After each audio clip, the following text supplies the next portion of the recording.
Hello everybody and welcome back to G for G, Games for Gamers. We're sitting here facing another episode of the week in Marvel Avengers Alliance. We've got a few things to talk about this week, so let's start off with the Spec Ops is done. The High Evolutionary boss is going away. So I certainly hope everybody got their chances to get the gear that they wanted and hopefully get the silver that they wanted by smacking them around with your Iron Mans and your Iron Fists, or if you were me, your Pestilence and your Sabretooth, stuff like that. So, what are we looking at the end of this week? Well, we still don't have a PvP season, which is good. It's nice to have a little break. But we do have a new chapter. A new chapter in, a new set of missions in, new chapter season 2. What am I thinking? And we've also had some heroes go on sale. So we had the 4 Horsemen of the Apocalypse go on sale. And now, as you can see here, we have Covert Ops Sunfire being on sale. And we have he of the Cloven Hoof himself, Mr. Gorgon, one of the Inhumans. He's gone on sale for command points. We have some lockboxes that have popped back up again on a short sale. And, we still have the graphic over here about the female Thor. Background music is brought to you in this episode by the Skyrim OST, and a link will be in the description. So if we take a look, you see the Juggernaut boxes, you see the Satana ones, and some others, but there is a new set on sale today, and it is the chess set from a really, really early Spec Ops. And let's talk about these, and we'll discuss if it's worth a purchase or not. Well, you have the Rook, which is, it hits one enemy, it has a 1-round cooldown, so it cannot be spammed, but it's up every round. Fires until the ammunition is depleted, deals no ammunition when the ammunition is depleted. You have the Knight, which does a counterattack.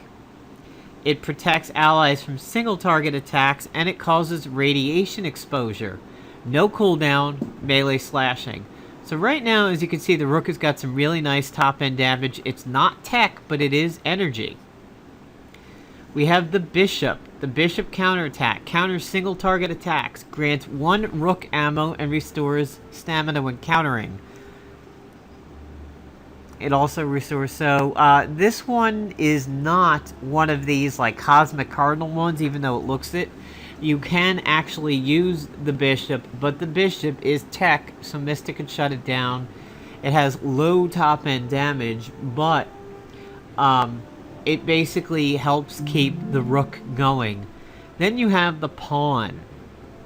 It is buff, and it is tech, so Mystic can shut it down, but Snappy Service means this could be used as a quick action every single turn, but it is a quick action already.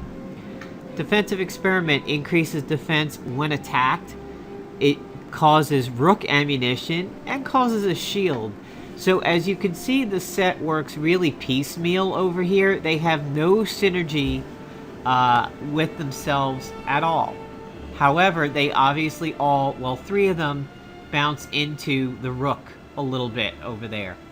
But you can actually make a decent tanking agent set with this set by using the Pawn, which would be up every single turn, and something like the Emerald Prism. So you have Defensive Experiment giving you defense, you have the Emerald Prism giving you defense, and the Pawn is a quick action. Emerald Prism with Snappy Service would be a quick action. And then if you had a tanking item like the Knight or the Hoarfrost Mace, things like that, then you've got yourself a really, really solid tanking agent with some of these pieces. The Rook is notorious for causing extra attacks, so people who jump in on follow-ups and extra attacks like Rocket Raccoon, the Rook is phenomenal for it. The set is a little bit cheaper than a lot of the other sets, down at $153. So, would you consider this a purchase? Well, I would say yes if you like Rocket Raccoon and you like extra attacks and people who can jump in on extra attacks. If you're afraid of Heroic Age Iron Fist and his combo breakers and everything, then no. If you have a tanking agent, the Bishop, the Pawn, and the Knight do phenomenal jobs at helping be a tanking agent, and the Pawn would be really solid even if, say, you were running a Invisible Woman with the air pressure ISO type of group, where a shield clears your debuffs. So like Rescue, Invisible Woman, and the Pawn would be something that would be really, really good, because your agent would be clearing debuffs every single turn due to the shield. So I would say yes. It may not be for everybody, but now that you know what the set is good at, this could be a purchase for you, and it does have a pretty decent price. So let's pop over to the store here, and we will see about some of these other lock boxes, and then we'll get into some of the fun stuff. So we have the Inhuman lock boxes, which is Thane. It's on sale. We have the Magnetic, which is Magneto. The Demonic, which is Satana. We have the Omega lock boxes, which is Omega Sentinel. The Unstoppables, which is Juggernaut. Mischievous, which is Loki. Psycho, which is Moonstone. Coiled, which is Constrictor. Impending, which is Doctor Doom. Shadowy is Elektra. And that is almost about it. We have Sandbox, which is Sandman. Timeless, which is Kang. Boombox, which is Avalanche. But as you can see, these are not on sale. If I take a look at my own collection here, we have Mischievous, Inhumans, Shadowy. So all these are expiring soon. Now, if you have some, that doesn't mean you will lose them.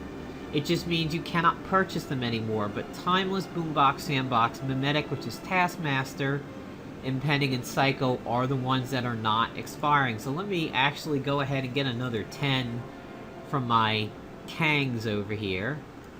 See if I get anything interesting. If I get another Manvitar, I'm gonna shit.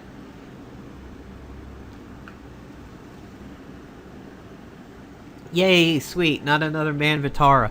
If you look at my inventory, it honestly looks like a monotone Christmas over here. This is, it's absolutely funny to take a look at this. So since we're going over to the team, I'm going to pop by my agent real quick, and then we'll go ahead and discuss one of the fun things. So I finished up the Spec Ops with my Savage Axe. I did get it, and I'm quite happy about it. I also got the Incapacitation Magic Totem, which I'm very happy about.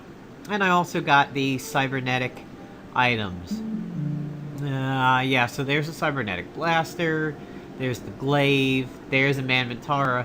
And when this loads, you will see how many Manvitaras I have. You'll laugh. So, while this is loading, let's talk about one of the new items over here. This is the Challenge Mode Zootoxinator. It's called the Crypto Zootoxinator. It's customized, has low top-end damage, but a pretty decent crit rate. It causes poison, it exploits poison, and it also causes envenom, which further reduces attack and further counts as a poison. So this is really good for somebody like Shayna, who will follow up with a poison on a poisoned person. She'll follow up an attack. So that means you can get somebody poisoned before she even goes and have the guaranteed follow-up. So, there you can see, as I got a BattleNet message over here, there is a, there's all my Manvitaras. We'll just stick with it not being full screen for a little bit over here so we can see how absolutely horrible this is.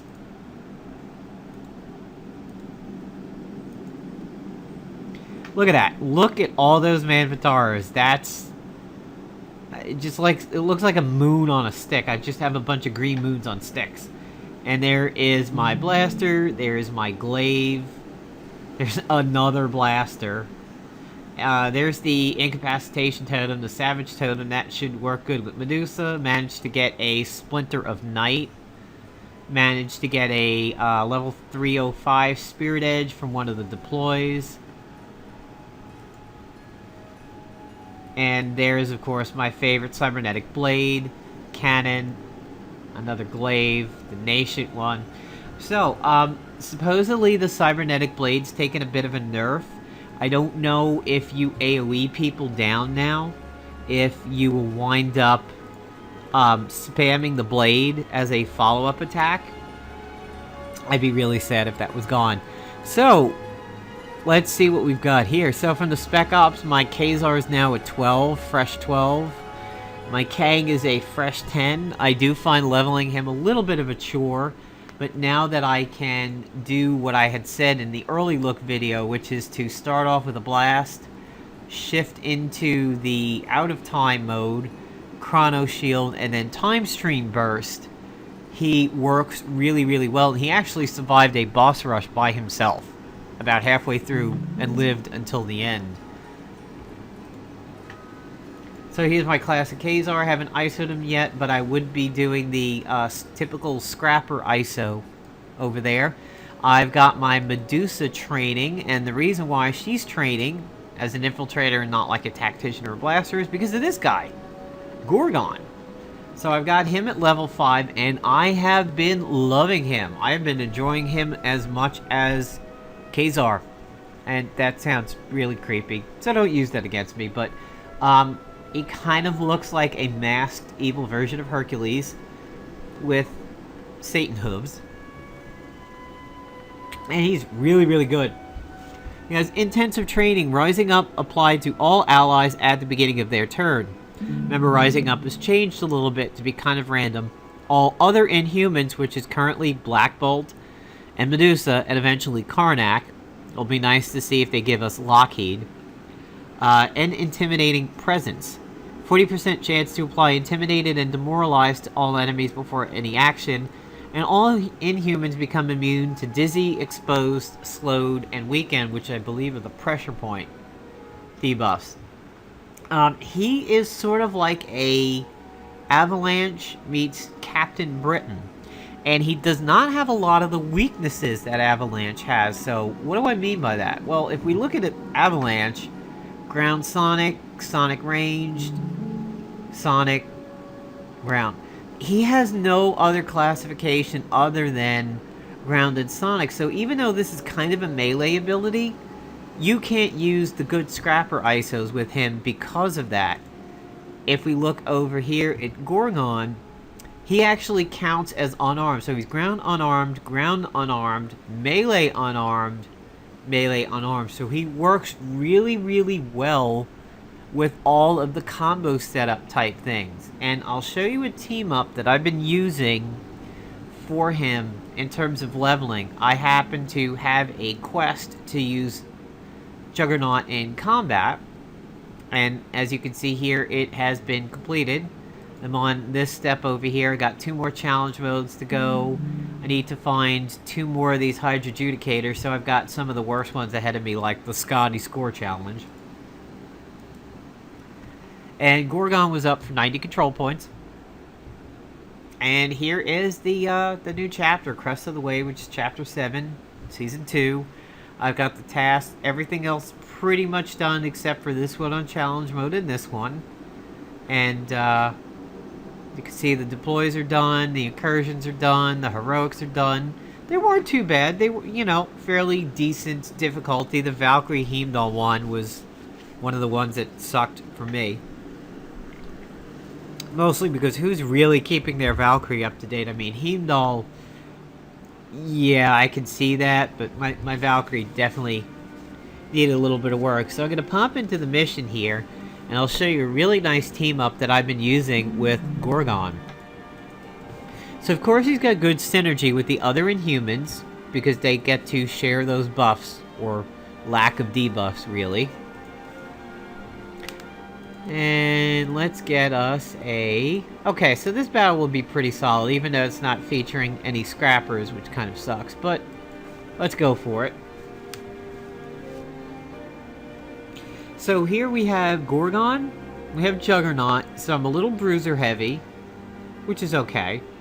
And my agent is running the Savage Axe, the Savage Spear, and the Dragon's Foot. These are just so that my agent can really aid on the offense. These two combined, if you notice, my attack has a +4/1 there. And yes, these two do stack. Because if I take away, let's say, the Savage Axe, and I put on the Mercurial, I now drop to 201. If I put back the Savage Axe and take away the Savage Spear, and let's say I do something like the Cybernetic Glaive, back down to 201 again. So these two do stack, and that is really nice. Of course, now I have to scroll through to get it back because typing doesn't work in full screen. Still, for some odd reason.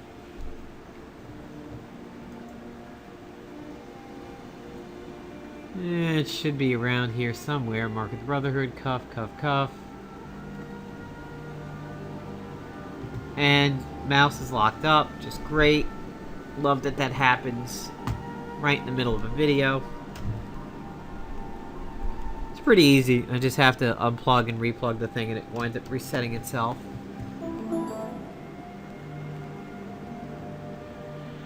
Alright, so Savage Sphere, where are you? Oh, there's a Mystic. Flame Post. Primitive Sphere. Okay, well, that was a Primitive Sphere, so it should be maybe down here somewhere. Might have been Tillant, Chakra Strike, Chakra, Solar Storm, Energy. There it is. Okay, so let's see this team in action and be prepared to enjoy it. So what are some of the other things you could do for this team? Well, you've got the Neurotrope, which will help. Flanked, which would be really nice for that. There is a weapon that is currently causing flanked, and that is a challenge mode of the one where you fight Curse. Having an agent weapon that can cause flanked is really nice. Alright, so what I'm going to do is I'm going to start off with the Dragon's Foot on the blaster for the extra attack. Anything that causes combo setup really helps this group quite a lot. So we're going to put it on 2 people.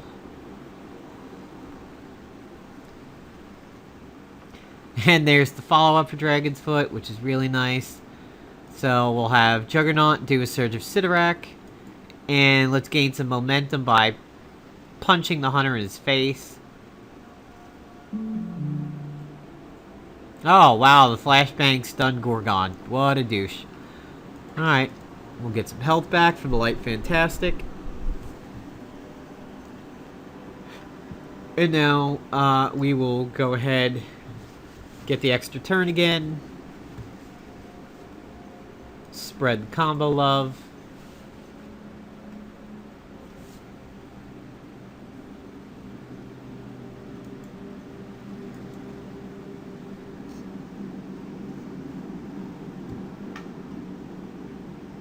And now Gorgon gets to go. So we're going to start with his single target, which will cause weakened and exposed.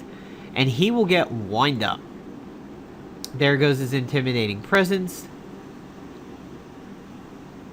And, you know, for a level 5 guy, that's a pretty solid single target hit over there. And as you can see, my agent has focused, fortified, strengthened. So he's sitting kind of pretty over there. My Juggernaut, agile, focused, fortified, rising up, strengthened, still got unstoppable force, and his 3 stacks of momentum. I'm the Juggernaut, bitch! Gonna hit you with your own pimp. Alright, so we used wind up the last time on him, which means this AoE attack is going to do 25% more damage. It's Dance of Death. It's ground and unarmed, so he is making use of the steps of Shaolu. Dizzy and slowed, breakthrough. The next attack that hits is guaranteed to be a crit. By the way, like Shatterstar, or Shatterstar as some people call him, this is his follow-up. So if he hits a flanked person, his follow-up is an AoE.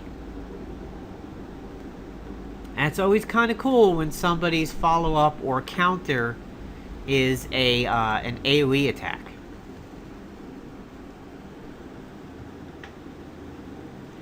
So we're going to use the Improbability Field and get a Steam message. I'm going to go ahead and use a Lost Page to get a little bit of health back for a nice score. We're going to have Juggernaut reapply his bullet head. And we'll just smack the bruiser. And now, since we used Breakthrough, this is going to be guaranteed to be a critical hit. There goes Intimidating Presence. And look at that, 68-52. He's not even ISO. So there is Gorgon in action. There's a team that I've been using with him. He also works out pretty well with Avalanche. He helps Avalanche ramp up rather nicely. So I'm just going to go to the team page, show you some of his abilities that I don't have for him. And then we'll call it a video. So he has, there's his passives, Intensive Training and Intimidating Presence. Feel the Thunder, which just looks like Goat Simulator. It's a ground attack, doesn't wind up. Hit percentage seems pretty low at 82%, but we know it's a ground attack, so that doesn't matter. Dance to Death. Ground attack, Dizzy Slowed, Breakthrough. Walk all over you, grounded. Flying characters no longer immune to ground attacks. That is beautiful. And Groot can do that, and a few others. Ignores most evasion. Ground attacks guaranteed to be critical hits. Flanked. Single target attacks will do a follow-up, and they have a 15% chance to stun. No opening cooldown. That's why the stun is so low. And show no mercy. Finest Hour. Paragon Exploiter. And like Havoc, it kicks like a mule. So he will lose his next turn, but when properly buffed, that could be the put away. So that puts him right up there with people like Sandy and the Hammering Blow. Again, Finest Hour and Unarmed. So this is another really good Dragon's Foot group. Maybe I'll get him training over to 13 and run those two together. Actually, that would be really disgusting. Team up, because look, there's pressure points. But I don't think he exploits pressure points. No, he really doesn't. Well, they deal in the same. So yeah, he'll probably go really well with Sandman. Of course, Falcon causes rising up, so he'd be good over there. Tigra is another, not Tigra, Thundra is a really good one that jumps off the page over here. Because she is melee, but one of them is unarmed. And Cyclone Smash is ranged. So Perfect Storm is Finest Hour and Paragon Exploiter. So those two really have some pretty good synergy. And of course, you've seen Juggernaut. He's pretty good with Wonder Man, because Wonder Man does Finest Hour also, and unarmed melee. Plus he can tank. So he's got synergy with the Inhumans, and he's got synergy with the Finest Hour people. So, hope you enjoyed this video here on Marvel Avengers Alliance, the week in MAA. Here in G4G, Games for Gamers. So, stay tuned for the channel over the weekend, where possibly get some Heroes of the Storm new hero focus. Maybe do some Twitch streaming of Shadows of Mordor, Marvel Heroes, HOTS, maybe the WoW beta. We'll see. So subscribe on Twitter and you'll get the announcements when I'm streaming. And yeah, take care everybody. Have a good weekend.